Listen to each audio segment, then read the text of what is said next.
You can find inverted roller coasters at almost every major theme park here in America and parks all across the world. This coaster type really has no limits, and we've even seen one that launched riders out of a volcano, another one built on top of buildings, and a coaster that has become one of the most important ones in the industry. My name is Brandon, and join me as I take you through a twisted journey showcasing the evolution of the inverted coaster and share my predictions with you regarding the future of these coasters. Welcome to Theme Park Predictions. Since you enjoy roller coasters and theme parks, you've found the right channel, and I'm glad you're here. The world's first inverted roller coaster opened in 1992, but we have to go back even further to the year that the movie Any Which Way You Can was the biggest blockbuster in Hollywood, and the Blondie song The Tide Is High was the #1 song in the world. That year would be 1981.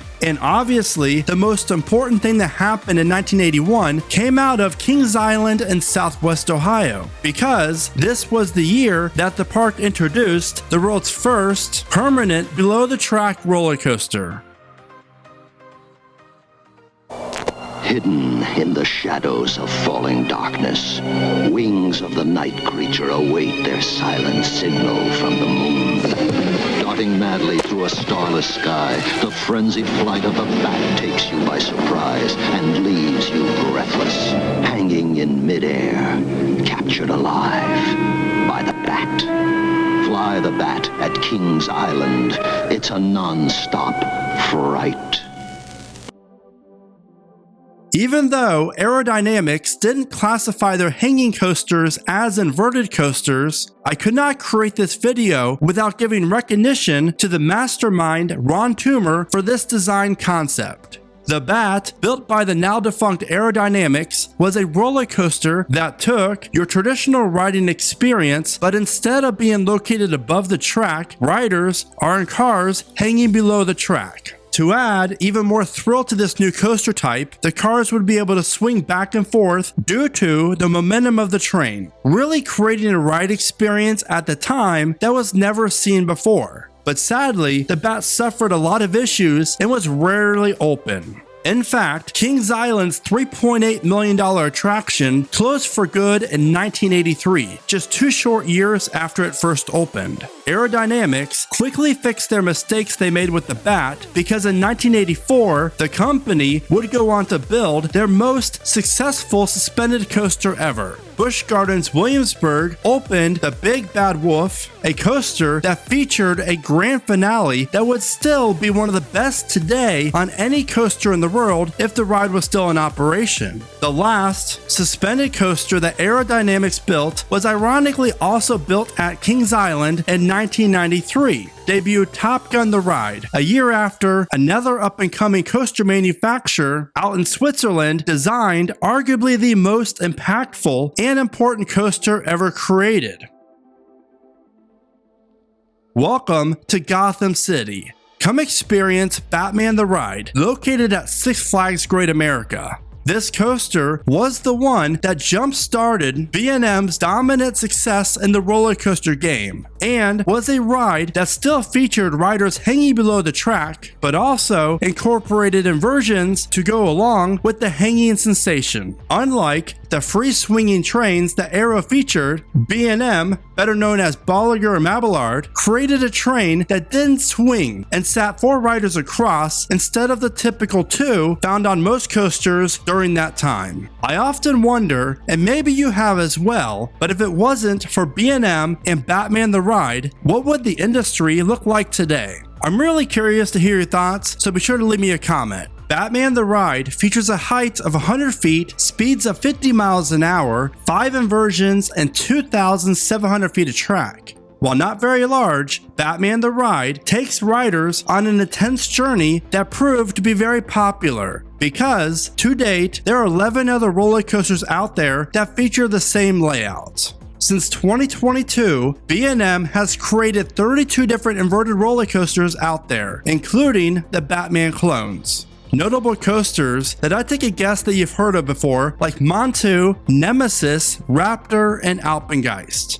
Dueling Dragons, or Dragon Challenge, may not be around anymore, but this one-of-a-kind coaster was sure special. 2 custom design layouts, dueling each other with a few near misses. It's a real shame that the pair of inverted roller coasters was retired. Now, I need to give a huge shout out to Thrill Rides Photography and Amusement Hunter Photography for their amazing photos that they allow me to use for these videos. So be sure to check them out because you're going to find some of the best coaster photos out there. The links to their pages will be in this video's description. B&M has been the clear leader of the pack when it comes to inverted roller coasters. But there's another company out there that has built even more inverted roller coasters than B&M has, and that would be Vekoma. You know the phrase, quality over quantity, right? Well, that's how I like to describe the difference between B&M and Vekoma. While Vekoma classifies these roller coasters as suspended, we all know that they're really inverted, since they have the same setup as B&M inverted coasters do. Vekoma has actually built more inverted roller coasters than B&M has. But sadly, most of them are your standard Vekoma SLC, which stands for Suspended Looping Coaster, or known around the coaster community as a hang and bang. Vekoma tapped into the inverted coaster scene when they opened their first one at Wallaby Holland. Condor was the world's first SLC and opened in May of 1994, and apparently this coaster was quite popular since 9 were built the following year at parks all across the world. There's no denying that the SLCs are rougher than a B&M inverted coaster and only offer 2 seats per row instead of the 4. Since it's a clone and not as large as some of the other B&M inverts, parks scooped these coasters up to save money and space in the park, and they were still able to provide their guests with a coaster that hung below the track. Vekoma's largest SLC, and really the only one that featured a custom design layout, is the 167-foot tall Odyssey located at the UK's Fantasy Island. Now, why was Odyssey the only custom designed one? Who knows? But I kind of wish that wasn't the case. While pretty much every Vekoma SLC offers a rough ride, there are 2 things that I'm very thankful for. Number 1, the new vest restraints and trains that Vekoma now offers for these coasters, because the upgrade really helps make the SLC a very solid coaster. And number 2, the new STC, which stands for Suspended Thrill Coaster.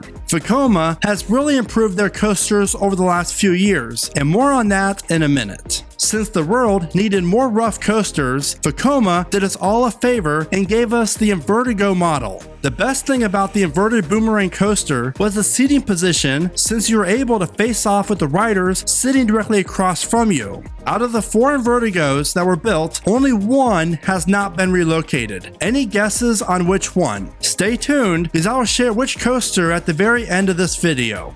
After the lack of success of their Invertigo models, Vekoma decided it's time to take this coaster type to the extreme with the introduction of their giant inverted boomerang model. Since the first 3 opened in 2001, there have only been 3 others built. And sadly, these rides haven't been very successful, and this trend never really caught on. While we saw B&M and Vekoma battling out how many inverted coasters they can build in the 90s, there was still one more major company out there that was a little late to the inverted coaster game, but came in with a one-of-a-kind coaster that would change one park forever.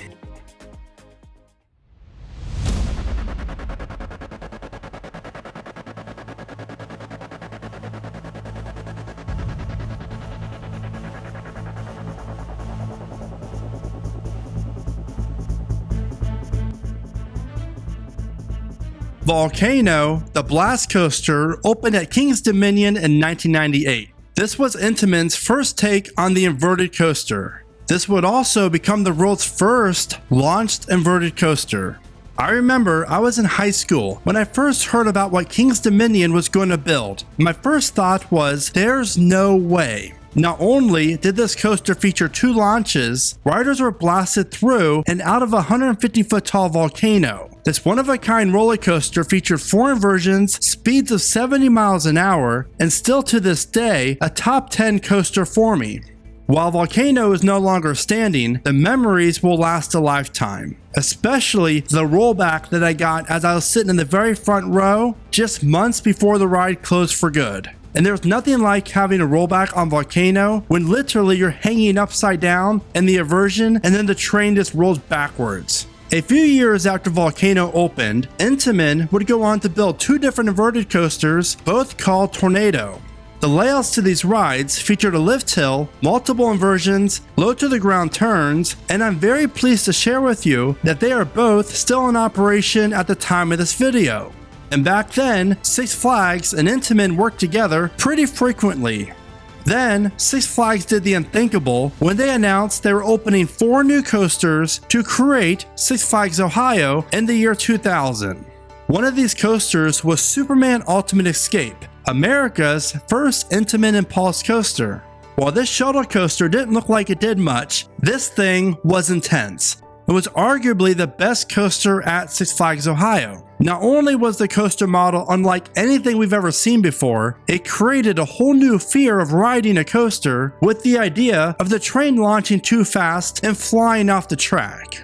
And you can't forget about Superman's holding brake on the back spike. Just a wild coaster from start to finish that featured 3 forward and 2 backward launches. 87 miles away, and 2 years later, Intamin created the world's largest impulse coaster.